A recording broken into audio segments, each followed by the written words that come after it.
Hello, everyone. My name is Jana Marečková. I'm the program manager of the Canadian Accessibility Network. I would like to welcome you all to today's Can Connect Forum, Pathways to Change, Indigenous Insights on Accessibility and Disability. I will first start with a physical description of myself. I am a white woman in my 40s with a shorter brown hair, and I'm wearing a black top, and I'm speaking from Ottawa today. I have a few housekeeping items to share with you before we start the conversation. The Canadian Accessibility Network is a national collaboration under the leadership of the Accessibility Institute at Carleton University that aims to advance accessibility for persons with disabilities in Canada. CAN is a bilingual network.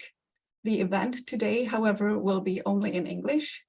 French digital translation is available for those of you who wish to follow along with the event in French, and ASL interpretation is also available. Introducing our ASL interpreters is always a good reminder for myself and for our guests to try and speak at an even moderate pace, not too quickly, so that they can capture everything that's being said. Any attendees who indicated they required ASL when registering for this event have been given multi-pin privileges so that you can pin each of the ASL interpreters' videos. Pinning highlights their videos on your individual screen. We will also be spotlighting our interpreters' videos throughout the event today as well, and we will do our best to ensure the active interpreters are always on the screen. For this reason, we would like to also ask everybody else if you could please switch off your cameras unless you're speaking. To enable the live transcript, either go to the CC button at the bottom of your screen, click the arrow, and then click on View Subtitles or View Full Transcript. You can also view the subtitles by clicking on the links in the chat, either English or French subtitles. If you cannot see captions or encounter any other technical issues during the session, please put a comment in the chat and a member of our event support team will do our best to help you. For any attendees who are joining us over the phone, the controls you can use to interact with us during the meeting are *6 to mute or unmute yourself and *9 to raise and lower your hand. And our last housekeeping note, for those who use screen reader or voiceover supports, we have been made aware that commentary and activity in the chat can be distracting and take away from our speakers. It is for this reason that we have adjusted our chat settings today. You'll be able to chat directly only with me, your host, as well as with my co-hosts and my event support team. Thank you for your understanding. All right, we'll officially get started now. June is National Indigenous History Month, and tomorrow, June 21st, marks National Indigenous Peoples Day, which makes today's event a fitting occasion to honor the rich history, heritage, culture, resilience, and diversity of First Nations, Inuit, and Métis people across Canada. The ongoing negative impacts of colonization continue to affect all aspects of life for Indigenous peoples with disabilities. It has negatively affected how Indigenous peoples with disabilities are viewed, supported, and how they access services. There are higher rates of disability in Indigenous communities compared to the general population. Indigenous persons with disabilities often experience discrimination and face additional barriers because of this intersectionality. Today, we would like to provide an opportunity to learn about Indigenous perspectives on disability and accessibility, and hear from our panelists who will share their knowledge and experiences. Before we begin our discussion, I would like to introduce our guest, Jessica Dumont, and invite her to deliver opening remarks and a land acknowledgement. Over to you, Jessica. Jessica, you're on mute. Sorry about that. Kwekwe, Ani, bonjour, hello. My name is Jessica Dumont. To give a physical description of myself, I'm of Algonquin and Irish descent.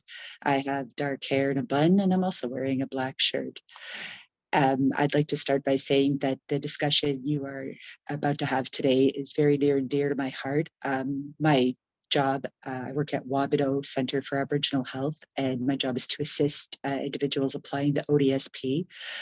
So all my clients have a disability of some sort, and I also manage with a disability. So I'm looking forward to hearing what the panel has to say today. So for the land acknowledgement, I apologize, this is my first time giving one, and I'm honored to be here today. A land acknowledgement is really an act of reconciliation. You're honoring the Indigenous people of the territory and the land. So I'd like to say that we are currently sitting and occupying the traditional territory of the Algonquin and Anishinaabe people. And we are happy to have you guys here on our territory to take part in this discussion. Thank you so much. Miigwech.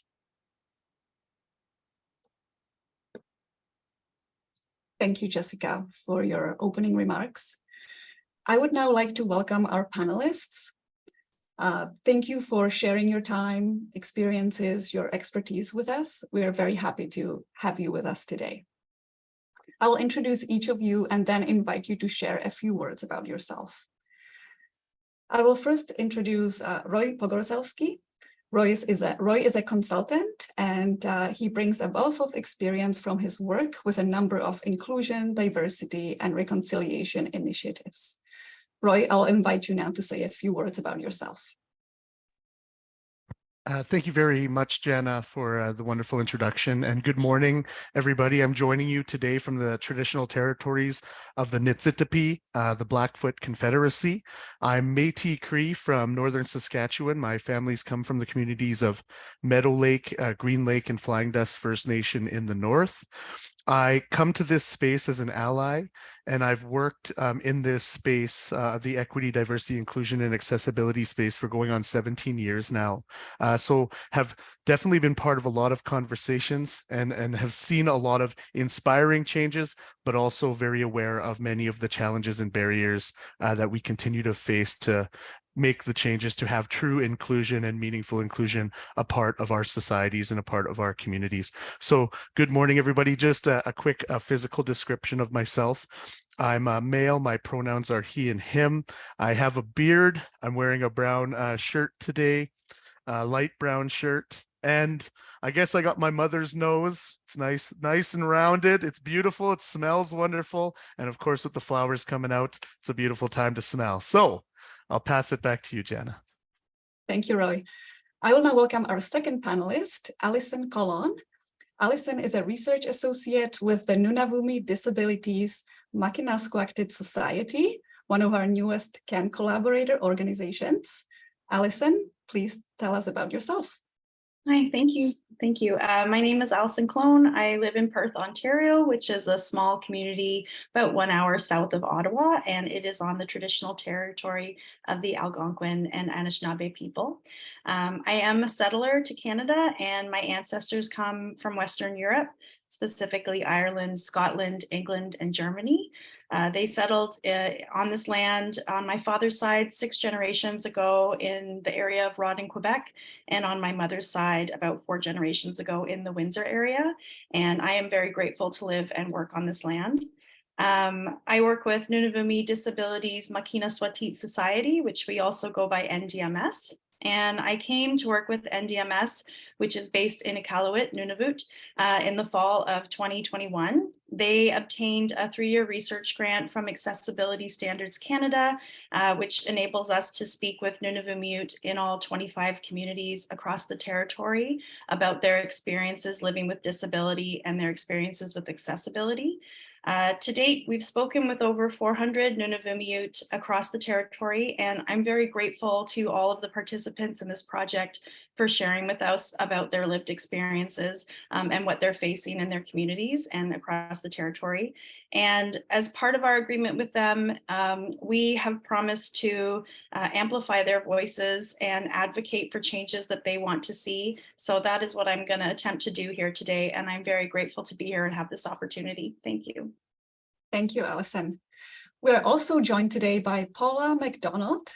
Paula has recently completed her degree in Arts, Indigenous and Canadian Studies at Carleton University and is a new advocate for the Indigenous deaf youth community across Canada.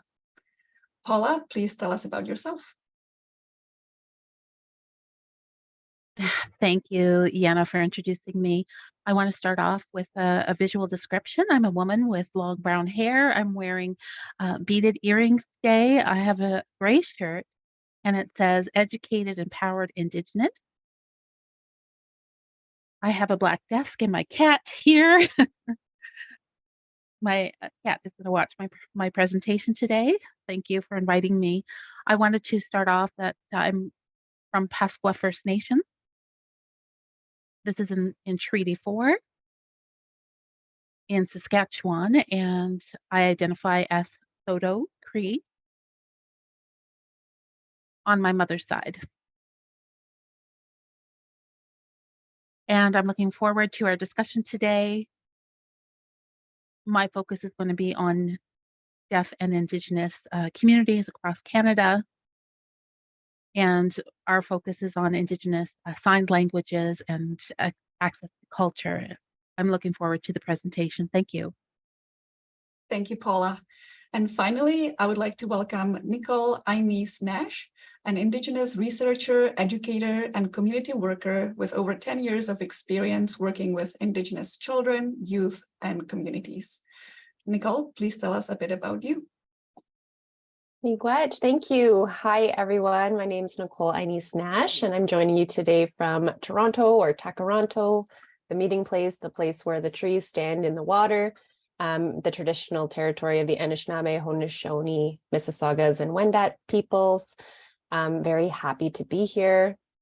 In terms of a physical description, I am a cisgendered, able-bodied female with long black hair and brown eyes. I'm wearing a bright orange shirt with an Indigenous logo on it and beautiful rainbow beaded earrings.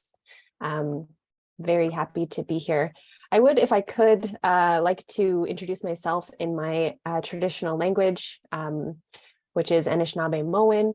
And so I will do so now. I don't know that that can be interpreted, but I will also translate it when I'm finished.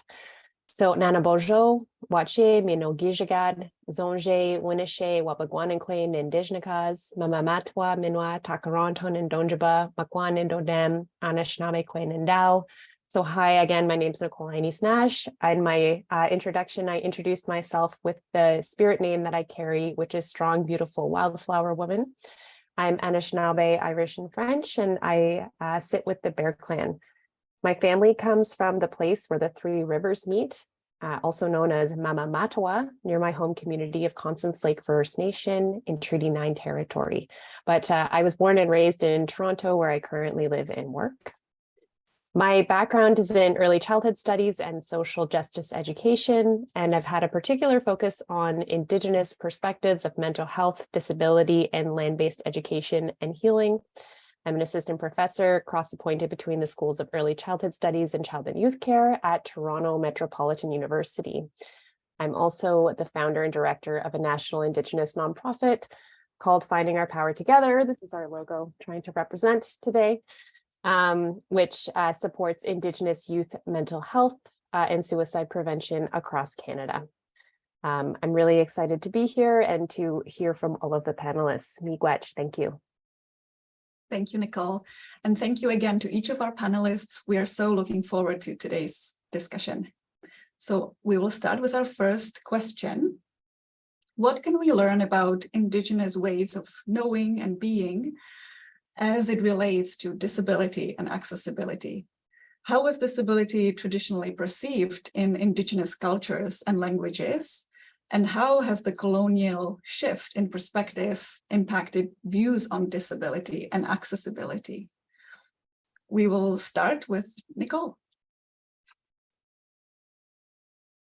Miigwech, thank you. I really appreciate this question. For context, I've done quite a bit of research across Canada in understanding Indigenous children and youth's experiences of disability systems and how various disability systems are imparted onto Indigenous children and families in ways that often negate their traditional worldview or perspective. And so I've been very privileged to spend quite a bit of time learning from traditional elders, knowledge keepers, and families about the ways that they understand disablement and difference. So from my perspective, I've largely heard from Anishinaabe people in my work and have been very privileged to learn from Anishinaabe teachers. So I can't say that this is a global Indigenous perspective. But from my teachings and understandings, I've come to really understand how traditionally Indigenous peoples would perceive disabilities and difference as gifts. So from our traditional stories, from our traditional teachings, we understand that every child, every young person, every soul that comes to this earth comes to us for a purpose, comes to us for a reason, and comes to us with particular gifts to share with all of the community. So when I see that, and then I also see what is happening within our education systems, within our health systems, there is an obvious disconnect that I think is really harming our people. We see that in many Western perspectives and systems that there is this very binary understanding of normal versus disabled. And, you know, in our communities, we don't necessarily have those perceptions. In many of our Indigenous languages, there's no word for disability. Instead, we really focus on what inherent value each spirit has, what gifts that they have to share. And our focus is really on understanding the individual and what they can do. For instance, when I introduced myself earlier today, I introduced myself by my spirit name. And in our traditional ways of being, our spirit names were typically names that were given to us based on what our gifts were, what our position within our community was, what we were meant to do within our community, within our nations. And so there was relatively little attention paid to deficit or what couldn't be done. However, in most of our systems today, we see that deficit becomes the largest indicator of disability. And I think that this is, you know, really limiting in the way that we can support each individual person or each individual child. So from my understanding, you know, the colonial discourse of disability, and I've written about this previously, I often talk about this word disability is actually a colonial construct that came to this territory with the establishment of colonial systems. And the way that disability is perceived in these systems is often premised on very eugenic ideas, very anti-Black, racist ideas about, you know, superiority and the master race and who can and cannot produce in society. And so I really think we need to move beyond that understanding and think about disability not in the sense of individual deficit, but in the sense of how do we create inclusive and accessible societies more broadly, rather than subscribing to the colonial rhetoric of deficit. I know that disability discrimination did happen. I'm not trying to assume that we have a romanticized notion about pre-colonial Indigenous perspectives, but largely what we consider to be disabling in a colonial context is not the same, doesn't have the same disabling quality as it in an Indigenous context. So I really feel that recentering, you know, our traditional Indigenous value systems of interconnection and community-oriented value systems can be a way for us to negate some of the colonial rhetoric that we've kind of indoctrinated into our systems. Miigwech. Thank you, Nicole. Alison, what would you add based on your research you have been conducting in Nunavut? Yeah, thank you. And I just before I start, I failed to describe myself in my introduction, so I apologize for that. I am a white woman. I'm in my early 40s and I have long brown hair, and I'm wearing a white blouse today with a print on it. Yeah, this is something that we come up against a lot in our work, because the term disability doesn't really have a direct translation in Inuktitut or Nuenacton. The closest word would be Timimigut, which is kind of translates to a physical impairment, but it doesn't have the same kind of universal connotation as the term disability. And that's probably because disability as a concept isn't really prominent in Inuit culture, because the culture emphasizes a more holistic approach, that it's about interconnectedness, and community members and family members who had disabilities were traditionally seen as it's more of a natural variation of the human experience. Everyone has gifts and talents to offer, and people with disabilities had distinct roles and responsibilities within the community. And in some cases, like with elders, that responsibility may include teaching younger generations about how to care and support people with disabilities in their community. Connecting to colonization disrupted many of these societal perspectives, changing leadership and care dynamics within the community and replacing them with Western styles of governance, healthcare, and social care. And of course, residential schools and forced relocation interrupted these intergenerational patterns of knowledge transfer and instruction, creating a big divide between the generations. So when we asked participants in our research, the first question that we asked them was what they thought of the term disability. And we generally got 3 responses. One was that they didn't really like the term, but they had accepted it as a necessary, kind of evil in order to access supports with Western institutions. 2, many people found it very stigmatizing and really felt a negative connotation with the word. And then there were a few people who felt that the term was relatively neutral. It was universal and easy for people to understand, and they were okay with it. There were only 2 participants who really felt that the term was an identity that they connected with and that was part of their self-advocacy. So there are direct ties between this negative view of disability and colonization in the North, as Nicole alluded to. Colonization and settlement into permanent hamlet communities introduced Western medical models with their own view of disability as pathology or illness. And then Western governance and religion introduced capitalistic ideas around productivity and morality, and introduced a narrative of disability as a deficit or creating dependence. So this again disrupted the cultural approach to disability in Inuit society, where the needs of the community were met through collective care and communal responsibility. So several of the respondents that we spoke with, particularly elders, really felt the loss of this communal collective way of caring for each other. And often when I ask participants what kind of supports or programming they would like to see for people with disabilities in their community, many people spoke about wishing to see young people learn from elders about how to care for people with disabilities, including caring for elders. And many people talked about isolation, describing social isolation, but also the isolation of trying to have their needs met by these institutions like social services or their local health center in their community, encountering a lot of barriers to navigating these systems, and people described feeling forgotten, ignored, or dismissed.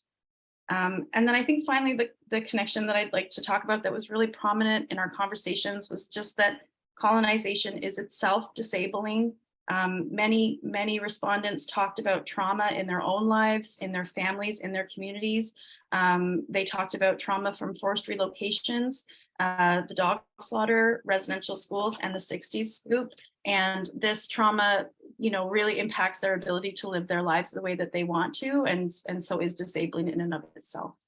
Thank you. Thank you, Allison.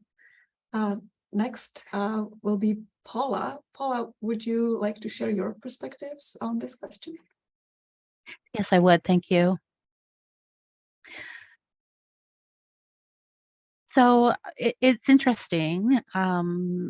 It's an interesting question. So first, I wanted to talk about Indigenous knowledges when it comes to deaf and deafness. I want to just expand a little bit about deafness in general. When it comes to being deaf, you can perceive it as a culture because we see ourselves as a distinct community with our own culture. And it's very similar to LSQ, Langue de Signes Québécois in Quebec. And we have American Sign Language, which is the English counterpart. Within our sign language, our facial expression indicates the tone, and it's recognized as an official language the same way that English is. And there are two prevalent perspectives. You have the medical model, where a child who is born deaf is seen as usually a negative thing. It's a deficit. So the response then is a lot of concern about the child's future and how parents will look after and take care of their deaf child. Because there's not a lot of resources in place to support parents. But there's also another perspective, particularly the deaf perspective. If you have a deaf child, it's seen as a positive thing that you're going to share a similar language and that your child will go to deaf school and be able to engage in all the positive aspects of the deaf community. When we're talking about somebody who is deaf and Indigenous, then there's that intersectionality and its added barriers. We have set up a national level deaf organizations, and when they were established, we have a deaf Indigenous committee that has just been established, and this is within the recent history, within the last 5 years. So we have been working towards getting funding, volunteers on board, but we're relatively new and we're still learning our way. We haven't had enough exposure to grow our leaders within the deaf Indigenous community. So oftentimes when we ask about that intersection and where the resources and supports are, many times different organizations don't know how to engage with us. And we're just deaf. We just see ourselves as having a different language and cultural identity. Otherwise, we're the same as the mainstream society. When it comes to Indigenous deaf, many are experiencing language deprivation, particularly when society sees us as having a deficit. So the importance of a deaf child and youth, the decisions are being made by the medical model and by just society at large. We need to have more access to sign languages, but when it comes to the medical model, those provisions aren't being given to deaf children and youth. The focus is on how to cure deafness. It's important to offer resources so that the deaf child can be successful. But with the medical model, there's a tendency not to provide sign language, to look at other modes of communication, perhaps hearing aids and surgery and so on. But if deaf children are given access to language, they'll have more success in life. So my focus is on Indigenous children and deaf youth. I don't know if I should hand it over to Roy. Go ahead, Roy. Thank you very much. First and foremost, I just want to recognize and acknowledge the brilliance that's been shared so far. When you go last on a question like this, a lot's been shared. But the one thing that I can certainly add is I think, we have to be reminded across Turtle Island, across this country, that the diversity under the term Indigenous is extremely diverse. We have over 600 First Nations across this country, many diverse Métis communities across the homeland, and certainly diverse Inuit communities across the circumpolar north. And we have to be mindful of those that have lost their status under pejorative clauses of the Indian Act. And so being mindful of this diversity is even important and pairs with the acknowledgement statements we do, because we understand or learn the connection of knowledge of those nations to the land, the knowledge that derives from the land, and the storied histories of nations across this country, as well as the diversity in cultural connection of different nations. Further to that, when we talk about disability, we have to be mindful of the diversity underneath that particular term as well, especially as we get into the discussion on intersectionality, because we know that there's visible disabilities, there's non-visible disabilities. We're having conversations today about neurodiversity, and certainly even the diversity under that particular piece, as well as sensory diversity and learning disabilities that are prevalent in our communities too. We're aware as Canadians the health inequities that Indigenous people face in our country. And so going back, when we look at traditional ways of knowing, or we look at Indigenous knowledge, we know that there's similarities ideologically, like, for example, that we celebrated that uniqueness, that we embraced that difference of humanity, those equitable pieces. But we're also aware that every nation has differences as well in the way that their culture and their knowledge connects to this point of view or this particular piece. We also are aware that the lived experience, and I get reminded by self-advocates I work with often that lived experience plays such a paramount role in our conversation around disabilities, because everyone's experience is truly unique, and we're constantly reminded of that. We've had the discussion today about how disability is a social construct that was really created as this categorization to exclude others.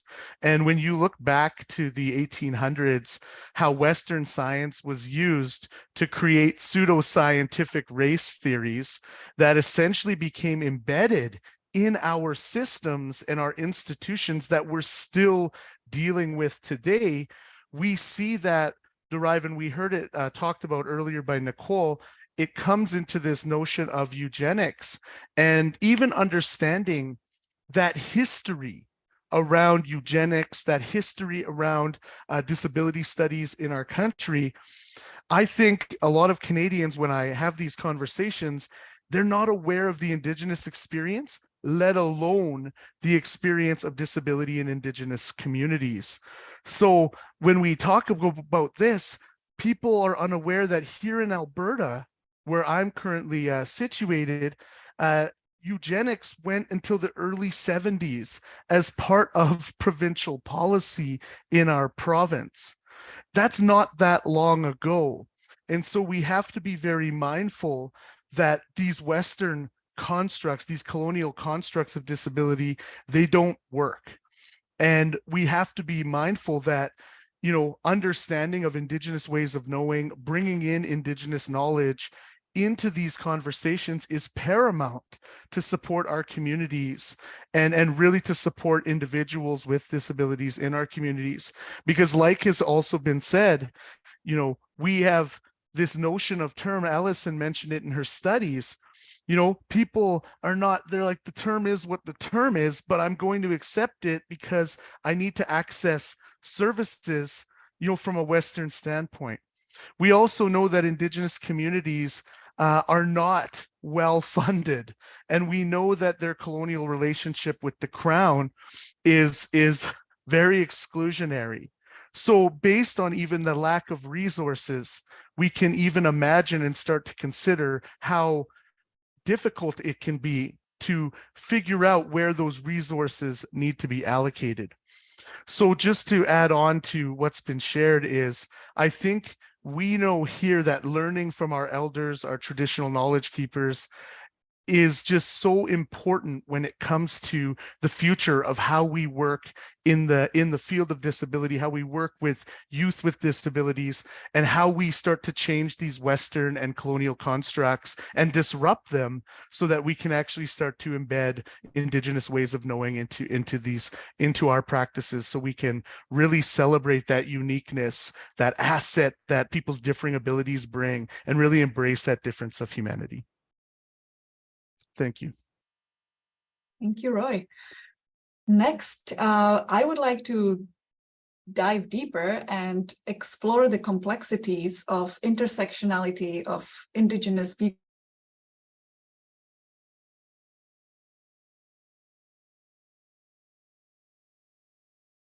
the realities and barriers impacting Indigenous persons with disabilities from your perspective or in your area of expertise. Thank you. Well, again, there's a lot of barriers that we encounter, and I'm going to try and summarize as much as possible. Firstly, I think the key for myself is communication. That's the largest barrier. For example, when it comes to myself being deaf, I was born congenitally deaf and learned to sign when I was 7 years old. And prior to that, I had hearing aids. I've had the cochlear implant surgery, but my learning didn't meet my needs. And it wasn't successful to me until I was 7 years old and I learned sign language. That's when I started to learn about sentences and yes and no. And so my language acquisition came later and it impacted my education and learning. So I needed to be able to pull up my sleeves and to catch up on my language so it didn't impact me. And I've gotten to where I am now. One thing I wanted just to share is so I was adopted out when I was a child, and I spent my time with 5 different families. The families didn't know sign language, so communication was always an issue. And I'm thankful to my adopted family that I had now, and they did their best to support what I needed. But I remember at the time when I was 7 years old, I was using, a bar of soap, but I would use that bar of soap to wash my hair. I didn't know the purpose or the use of it until my adopted mother said, "No, this this is what you should use for your hair. Shampoo and conditioner, and soap is for your body." So not having access to language really impacted the way that I experienced the world. And other Indigenous children may be experiencing the same thing, coming to language at 2 or 3 or perhaps even later. So I just wanted to set that context. But there are a lot of barriers within families. If they haven't been exposed to sign language, they may not know how to communicate with their child. And they may not see that their child has all kinds of potential and possibilities. It impacts how you learn and how you see the world. You can imagine if everyone is sitting at the dinner table and the family is having conversation. But as a deaf child, you may not be included in that social interaction. You may not know what's happening. It's very isolating. Even though you're in the midst of family, you may not engage within conversation. You may wash the dishes or do other things. And oftentimes, people have social rules. You can't leave the dinner table until everyone's finished eating. But as a deaf person, it can be very isolating. And some people will say, well, if you ask what's being said, they'll tell you later. And that's a pretty common expression to see. And I would say not to do that to your child. How to make sure your child is included. I can recall um, trying to have a connection with my family wasn't easy, and that impacts the relationship that you have with your family, your extended family. If if you want to have a connection with your deaf child or your deaf youth, it starts with communication. You can learn sign language. There's all kinds of resources available today, and that would be my strongest advice. And that'll help your child or your youth. As a deaf child, they can make decisions. You don't need to make decisions for them or, to rely on just the experts or the medical model. Ask your deaf child if they're understanding and how they want to communicate, whether it's sign language or otherwise. And I also want to talk about accessibility. One of the barriers that we experience, this is within the urban setting versus those who are in communities that are remote. Their challenges can be different. Within the urban setting, there's already deaf communities established, and it's easier to get those resources to engage with other deaf people and to socialize. But compared to someone who's on reserve in a remote location, there may just be the one deaf individual or one or two, and they need to advocate and be taught how to advocate for themselves. But parents may not have access to sign language or know what's available. It's very possible that they may see deafness as a deficit, and it has far encompassing impacts within urban settings. Because of deaf education and access to deaf education, we are taught how to self-advocate and so on. And in remote communities, you may not have that resource. In in history, sign language was banned. So we've had this similar experience as as Indigenous community members where they've gone to residential school and not been able to use their language. We have had this similar experience. They banned the use of sign language in class for a time. The concern for us mostly is that people will take the medical model perspective and have a view of autism. So to discriminate against people who can't hear, and it impacts your employment opportunities. So many things rely on communication, and with the medical model, the focus is on the deficit of not being able to hear. And we need to have more deaf leaders in the community so that we see ourselves represented. So I think overall, what we'd like to see for our Indigenous deaf is that there are policy changes. Now we have the Canada with Accessibility Act established, and it recognizes sign language and the provision of sign language interpreters. So it should lead to more work opportunities. But what about those who are living on reserve or in communities? Because it's a federal legislation, the question is how it will impact or apply to those who are on reserve. Who's going to provide deaf education, the resources, and access to sign language interpretation? Will it fall on the province, or will it fall on the federal government? And so there's a lot of confusion right now. We've had some discussions with the provinces, and they need to have some clarification which jurisdictions those services will fall under. And the key to having this is resources, because interpreters are expensive and there's not a lot of interpreters out there. It takes time to grow an interpreter, but so many of us need access to services so our accessibility gets better. Uh, I think I think for now I've tried to summarize all of the issues, and I'd like to pass it on to whoever's next. Thank you Thank very you. much, Paula. I will invite Roy to speak next, please. Thank you very much. You know, it's interesting. When I started having conversations around intersectionality over a decade ago, the concept of intersectionality was quite new as a discussion topic in the field of equity, diversity, and inclusion. And today we're having larger conversations around intersectionality. We talk about intersectionality of identities and the important parts of our identity that intersect, but we often don't include the intersectionality of experiences.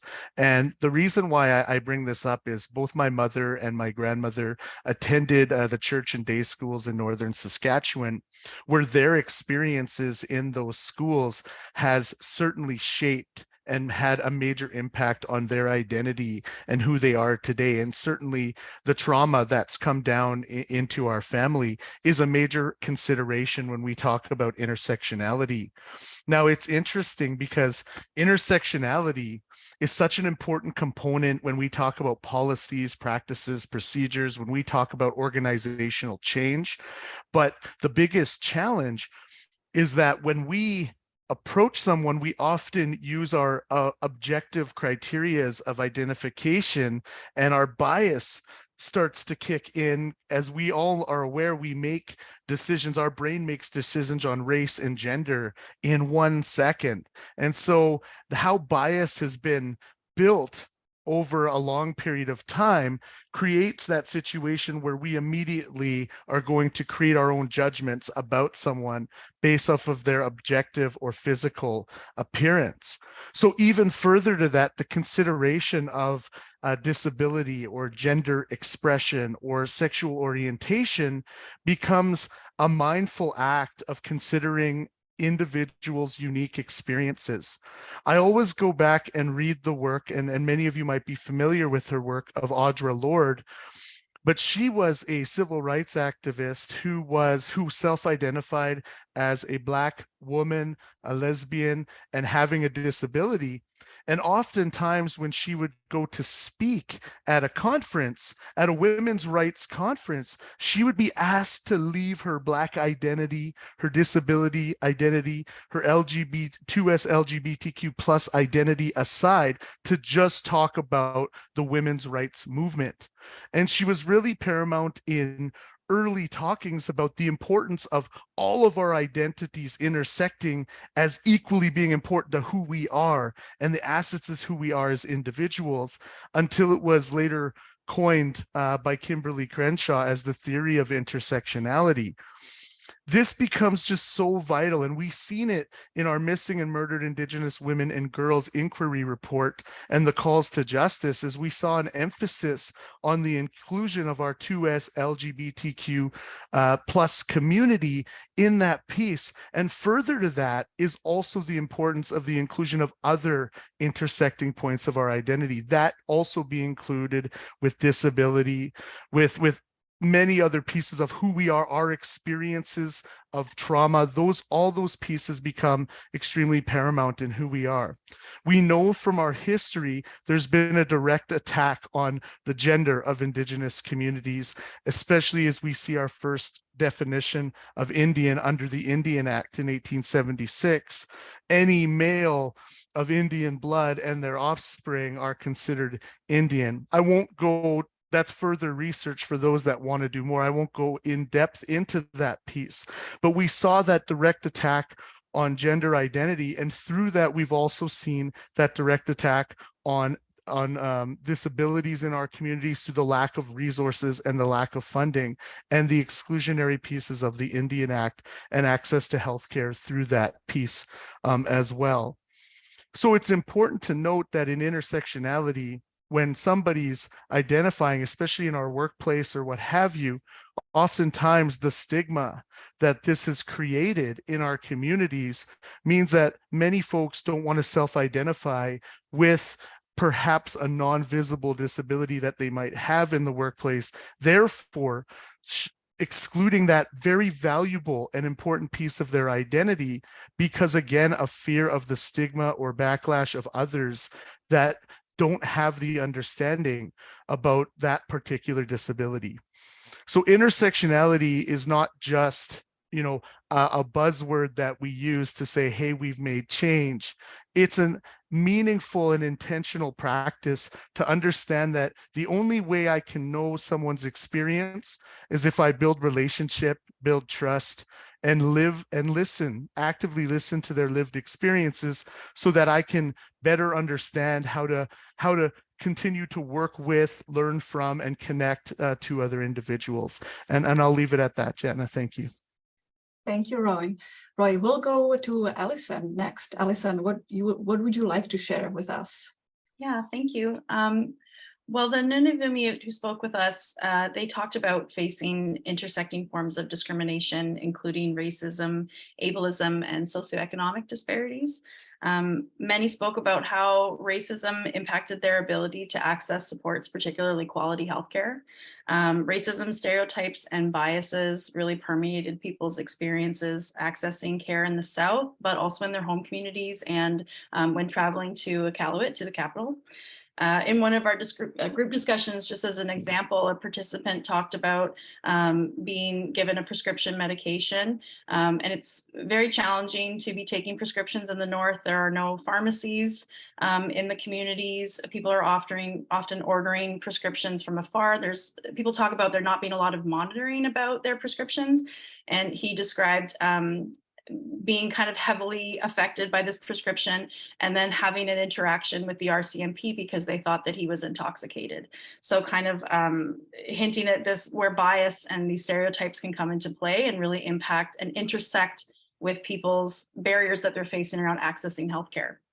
Socioeconomic issues are also a major concern. The cost of living in the North is extremely high. Store-bought foods can be up to 4 times as high as the same equivalent food in other parts of Canada. And many people talked with us about food insecurity being a primary concern that kind of blocks them from participating in other activities that they may want to focus on. And so kind of concerns about access to communal freezers, food banks in their communities need to be prioritized so that that barrier removed so that community members can focus on other issues that they're concerned about. And in addition, just to the high prices, traditional foods, which are referred to as country foods that are hunted and fished, such as caribou, beluga, char, they've been impacted by climate change, mining, and shipping activities. So as a result, individuals, hunters who hunt for their community are having to travel farther. It costs more, it takes more time, more energy. So again, you know, a massive concern just in everyday life. That comes out of some of this environmental racism that we see these communities affected by mining, affected by shipping, you know, with very limited concern about how this is going to impact the local ecology. And housing is also in the socioeconomic bucket. Housing is a major concern. Nunavut is currently facing a housing crisis. Rents that are available are extremely high. It's expensive to heat them.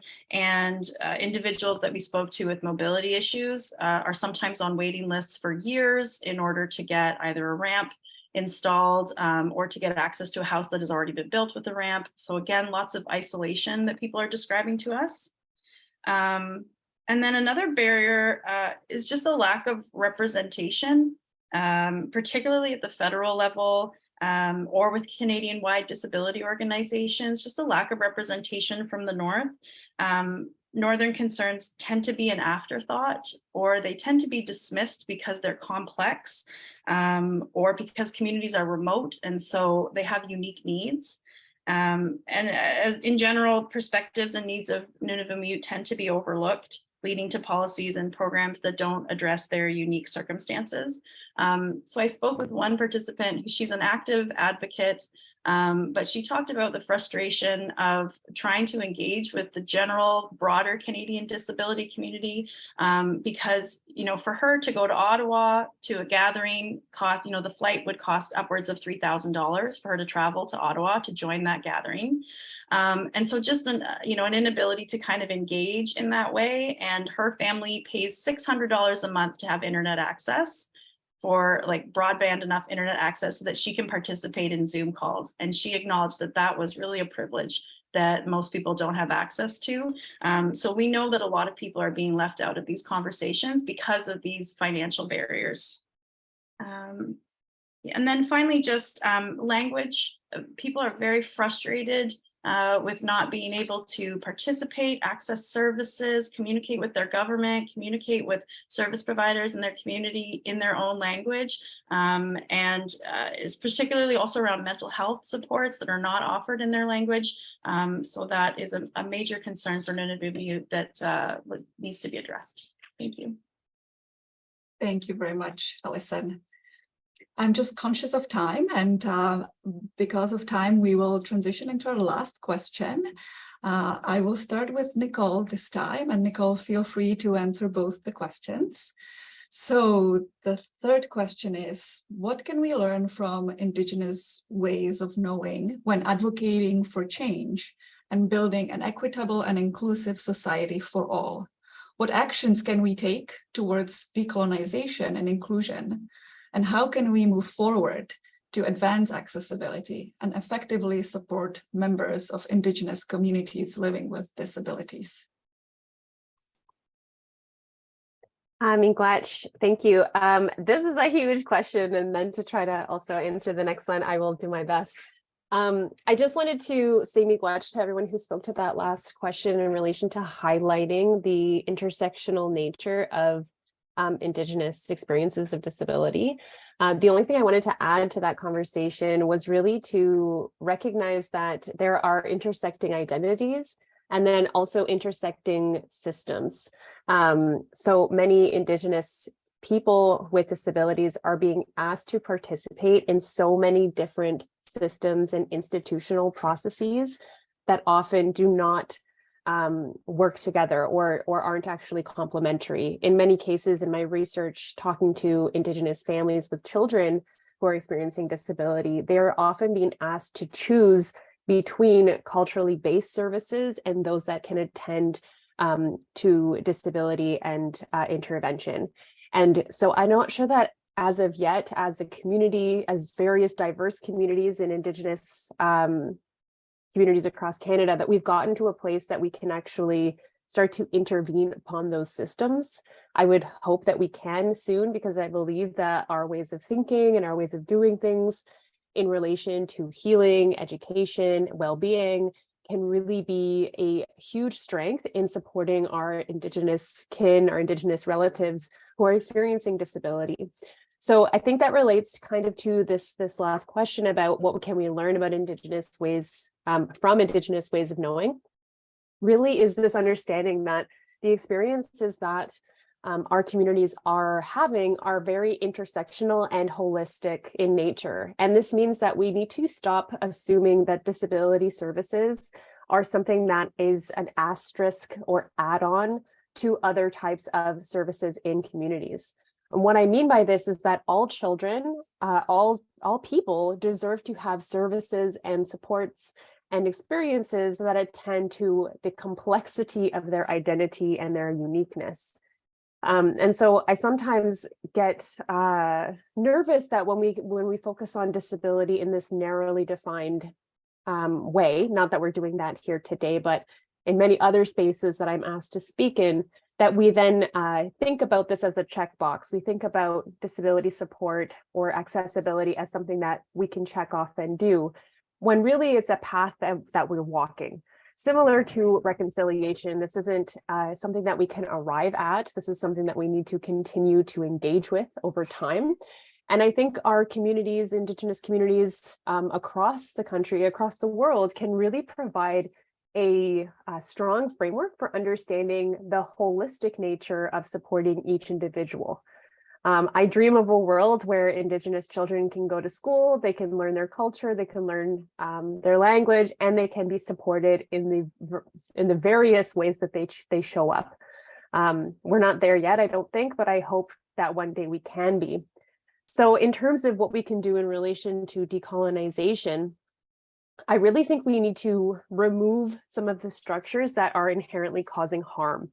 I think it was Roy who was talking about that diagnoses and this kind of medical model that we have in these programs, where we're being asked to accept a diagnosis that doesn't align with our perspective or worldview in order to access service. I don't know that this is actually proving to be effective for anyone. I actually think that we should remove those barriers, remove those structures to create systems that actually allow for people to elect and opt into the type of support and type of services they feel are supportive or necessary for them. I think this very diagnostic model really creates barriers for access. Allison was sharing in remote communities, that's where I do most of my work. There's no point in getting a diagnosis. You're being shipped out of your community to an urban center. You see someone for maybe 5 minutes, and then they give you a piece of paper that tells you who you are. and that's supposed to get you services. But if there aren't any services in the community, there's not really a point anyway. So I think we need to start to decolonize our perspective of what intervention looks like, what disability support looks like, what accessibility looks like, to actually encourage a more inclusive societal structure more broadly. I don't know if I sound kind of radical when I'm talking about that, but I really think in our traditional communities, we centered collective well-being. We centered collective inclusion. It was one of the worst things possible in a traditional Indigenous community is to be ostracized from that community. That was, a fate worse than death.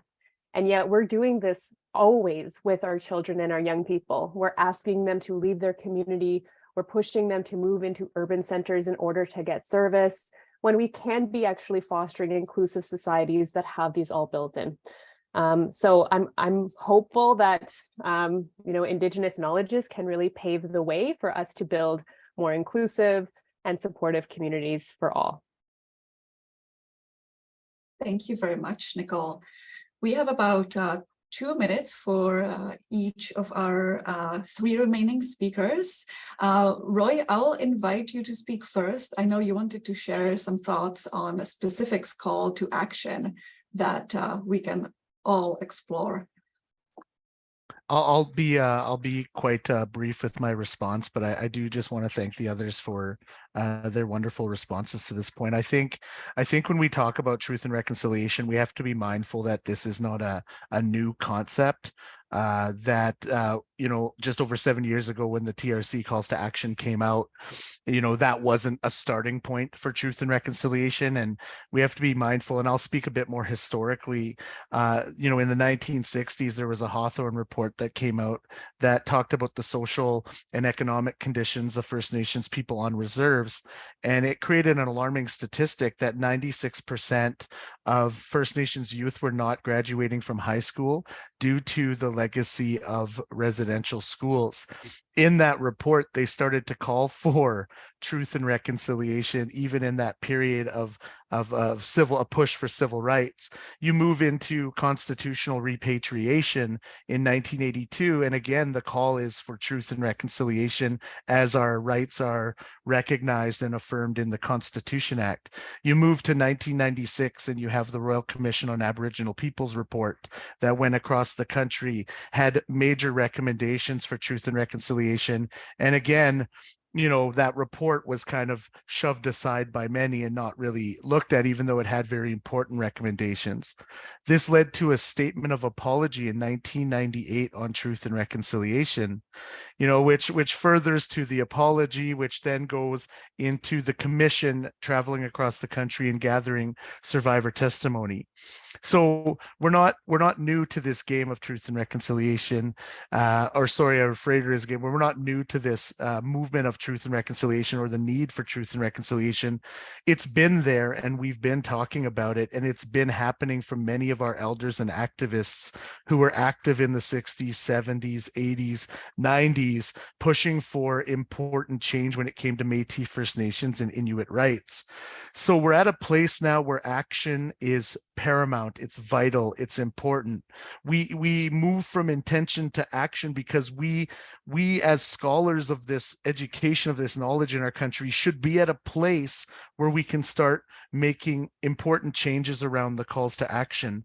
And when it comes to the inadequacies in healthcare, and as Nicole was just talking about, there are many important changes that are needed and necessary, because in order to decolonize, it's not just one thing to say we can decolonize a system. We have to change it. We have to disrupt it. We have to reorganize it, rebuild it. It needs to be co-created with Indigenous ways of knowing embedded, or else decolonization is a fun buzzword that we can continue to throw around that has little significance if we are not willing, if our politicians, if the people in power, if our activists aren't willing to disrupt and change actual systems and be willing to rebuild them as well. So that piece of it, along with the TRC calls to action around health and healthcare, really stems from taking a look at Indigenous ways of knowing, disrupting these systems, and embedding that as an important piece of how we continue to move forward in advancing these important relationships. Thank you. Great. Thank you, Roy. Alison, I'll pass it on to you for a final thoughts and final remarks. Sure. I'll try and be really brief. Yeah, I think in conversations with people, it comes across that communities, they know what they want to do. They need to have some barriers removed. This could be addressing food security, addressing lack of childcare. A lot of communities don't have spaces where people can gather. So if those barriers can be addressed, then action can happen.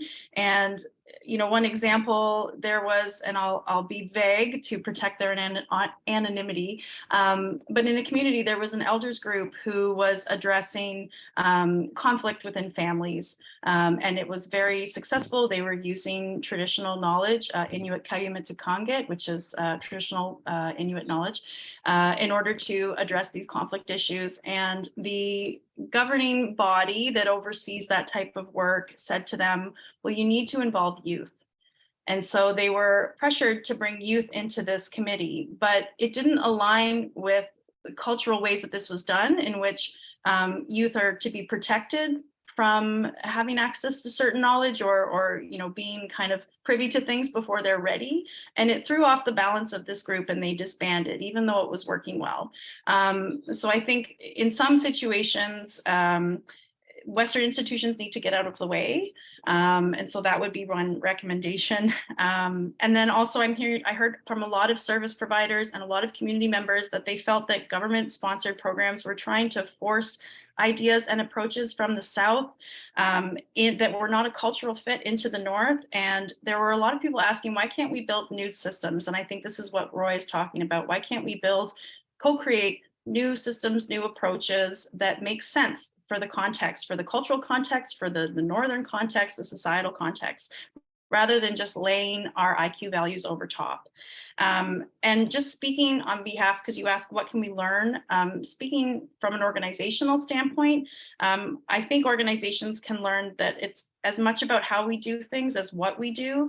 And organizations like NDMS, we need to build genuine and respectful collaborations with Indigenous communities. And this means not letting Western timeframes, Western goals, or values drive our initiatives. Rather, organizations, we need to work together, recognize the value and expertise in communities, and take our cues from them. So I'll leave it there. Thank you. Thank you, Alison. And before we start our questions and answers, I will invite Paula to close our formal discussion panel. Yes, thank you. I think overall we want to better access, and I think that's important for education, for just services in general, and all of it hinges on technology. For education, it's so important for the non-Indigenous deaf community as well as the Indigenous and our Indigenous communities in general. We need to have the Indigenous child, be asked what it is that they want. Maybe in community, there's a lack of health services, a lack of sign language interpretation. And without that interpretation, health services may be delayed, and that could have a health impact. And it could cause further disability. So it's important that people give that consideration and to advocate for the child or the youth. Perhaps they're tired or they're not feeling well, and communities may not know what to do in those instances. So advocate for those services and make sure they have access to communication as much as possible. And the same for education. It's so important to have access to sign language interpretation so that deaf children aren't losing out on their education. So it's not impacting their lives for the long term. It's important to have access to everything that all children should. And of course, with technology, whether you're in the North or some communities can't afford services. For example, I have the privilege of having sign language interpretation, but if the technology were to be taken away, if the bandwidth wasn't there and the interpreters weren't there, then I would not be able to participate today. We need to have better services in place, and policy needs to change around that. One of the important keys is during COVID, for example, and it's important to document, the Truth and Reconciliation reports. This is all important information, and that information is not necessarily accessible. For myself, English is not necessarily my first language, but sign language is. And there is sign language translation. If things are being provided in a sign language, then it's more accessible and I'll have access to information. And that's important across the board. It's similar to how Indigenous languages are being provided so that people can use their first languages. So I just want to wrap up with that. If anyone is interested in finding out more about Deaf Indigenous, just reach out to me. I'd be more than happy to answer. Thank you. Thank you so much, Paula. We now have about 10 minutes for questions and answers. So I will invite you to type your questions in comments for our panelists in the chat. And if you require ASL interpretation to ask the question, please raise your hand and we'll spotlight your video and invite you to ask your question via ASL. So we have our first question. Is there a difference in how acquired disabilities are viewed and described compared to how the traditional view of a congenital disability has been described today? So who would like to tackle this question? I could. Okay, go ahead, Paula. Thank you.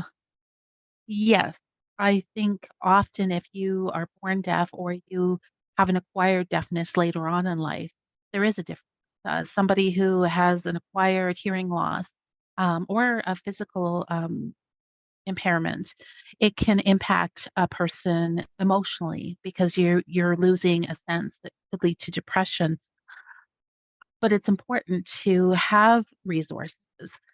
And sometimes people aren't aware, someday they say that we will all be disabled at some point. So to know that there are agencies and that there are support services, resources out there.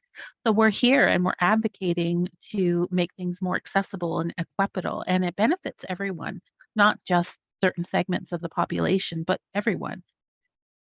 Perhaps you may want to learn sign language later on, and maybe you want to do it for interest sake. But, if a child is born with a disability, with a hearing loss, then that's something they're going to live with for the rest of their lives. And they may have knowledge around what resources are available. It really depends on what circumstances and which community you're living in. Thank you, Paula. Would anybody else like to add anything to this question? If not, there is another question. It's for Allison. The research you are speaking of, is it accessible for public viewing, reading? Not yet, but soon. We've just completed the data collection phase and we're now starting the analysis, which will involve the participants in the analysis process. But the final report should be out in April of next year. And I can put a link to our website, so you should be able to find it on our website in the spring of next year. And we would love it if you would read it.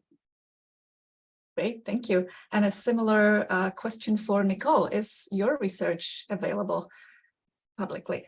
Yes, there's a few articles that I've written with other colleagues. Notably, a lot of what I spoke about today comes from an article I wrote called Disability as a Colonial Construct, which is a free open access journal. And then additionally, I work on the Inclusive Early Childhood Service System project. Such a mouthful every time I have to say it, IECSS for short, which is a national longitudinal study that is looking at children's experiences of disability systems across Canada, with a large proponent of those children being Indigenous. And there are several reports on the website, which is inclusiveearlychildhood.ca, I believe. Great, thank you, Nicole. The next question is for Paula and Alison. How do we create more access to sign language interpreting services in the North or remote communities? Would it help to increase bandwidth access so that virtual interpreting, or would it only be culturally appropriate to have interpreters from inside the community, or at least in person? Alison, would you like to go first? Sure, thank you. I think it's both. Having access to bandwidth, affordable internet is really critical, but definitely people want to be able to communicate in person. That was a theme, whether they're communicating in sign language or spoken language, they want to be able to connect with people in person. And I think also it's interesting to know that in the North, there is Inuit Sign Language. It is a recognized sign language. So in many cases, people who are deaf, and the North has very, very high rates of deafness, they often communicate in both ASL and ISL. So we absolutely need more training for interpreters in community who can speak both languages, ISL and ASL. Thank you. Paula, what would you add?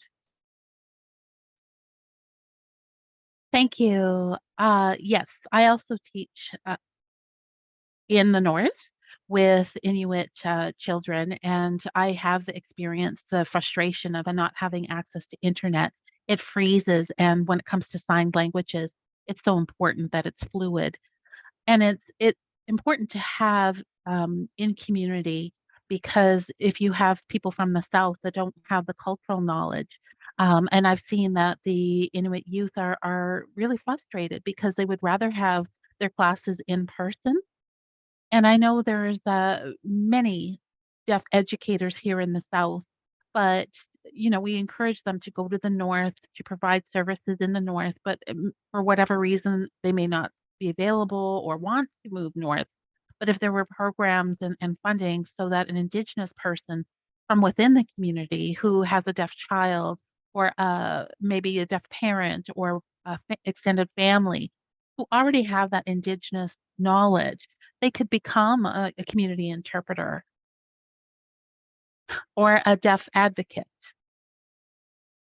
I definitely would encourage that. And at the moment, there just aren't many resources. We need to grow those resources, provide classes in signed languages, whether it's Indigenous or ASL. I think that would really go a long way to support people in community and have an enriching experience rather than hiring non-Indigenous. But that's the only option we have at the moment. And as a temporary solution, having access to internet has been a positive thing. But also for myself, I advocate on behalf of the deaf community, and I ask our non-Indigenous members to support those who are living on reserve or in the North, whether it's West or East Coast. We need to have more resources.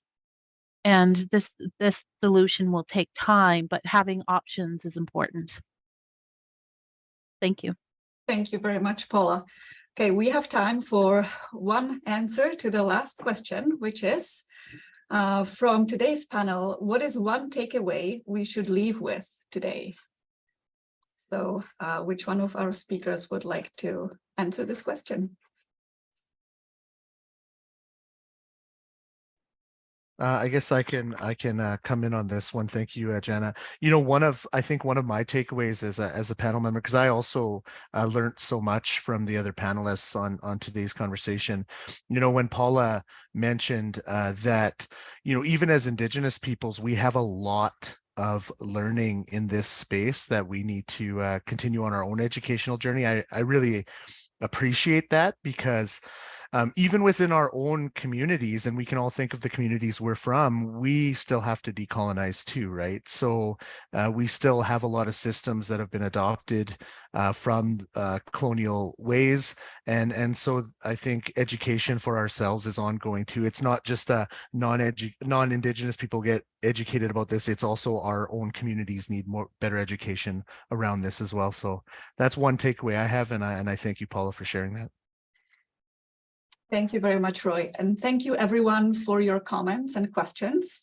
Before we end today's event, the CAN National Office would like to sincerely thank all of our guests and panelists for their time and openness during this discussion. It was very informative and it gives us all something to think about to help advance accessibility. We would also like to take a moment to thank Carleton's Center for Indigenous Support and Community Engagement. We greatly appreciate your support and guidance in preparing for today's event. We will also be sharing a link to our feedback form, which we ask that you please fill out to help us keep developing and improving these CAN Connect forums. Thank you all for attending today. If you have any questions or want information about getting involved in CAN, please do not hesitate to contact the national office at can@carleton.ca. This email has also been shared in the chat. We hope to see you at our next CAN Connect forum in the fall. Thank you again and have a great afternoon.